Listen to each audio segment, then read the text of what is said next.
ആദർശിൻ്റെയും നാളത്തെ പ്രൊമോ റിവ്യൂയിലേക്ക് എല്ലാവർക്കും സ്വാഗതം. അങ്ങനെ നമ്മൾ നന്ദുവിനെ ആണെങ്കിൽ ദേവയാനി പറഞ്ഞിങ്ങനെ മനസ്സിലാക്കുന്നുണ്ട് കേട്ടോ. മോനെ നീ പിന്നെ അനാമിക ഇവിടുന്ന് പോയി കഴിഞ്ഞാൽ പിന്നെ നീ ആ സ്ഥാനത്ത് നന്ദുവിനെയാണോ കണ്ടുവച്ചിരിക്കുന്നത്, അതെന്തായാലും ആ ബന്ധം ഒരിക്കലും നടക്കത്തില്ല മോനെ എന്നൊക്കെ ഇങ്ങനെ നമ്മൾ ദേവയാനി പറഞ്ഞിങ്ങനെ നന്ദുവിന് മനസ്സിലാക്കുന്നുണ്ട് കേട്ടോ.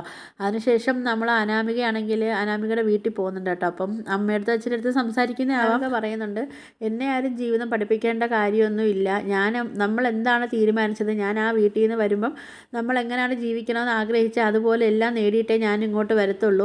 അതുകണക്ക് തന്നെ ഞാൻ അനാമിക പറയുന്നുണ്ട്, അനന്തപുരിക്കാരെ അടിവേര് വരെ ഞാൻ നശിപ്പിച്ചിട്ടേ ഞാൻ അവിടെ നിന്ന് വരത്തുള്ളൂ എന്നൊക്കെ ഇങ്ങനെ അനാമിക പറയുകയാണേ.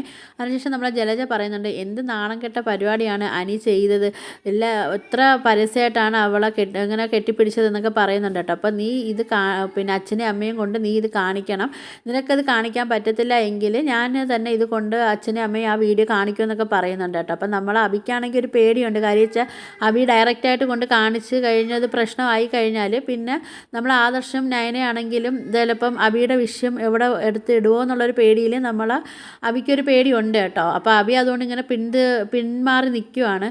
അപ്പം ഇതൊക്കെ കേട്ടിട്ട് നമ്മളെ നയനെ അവിടെ നിൽപ്പുണ്ട് കേട്ടോ. അപ്പോൾ നിങ്ങൾക്ക് എൻ്റെ വീഡിയോസൊക്കെ ഇഷ്ടപ്പെടാൻ ലൈക്ക് ചെയ്ത് ഷെയർ ചെയ്ത് സബ്സ്ക്രൈബ് ചെയ്ത് ബെല്ലൈക്കൺ എനേബിൾ ചെയ്യണേ.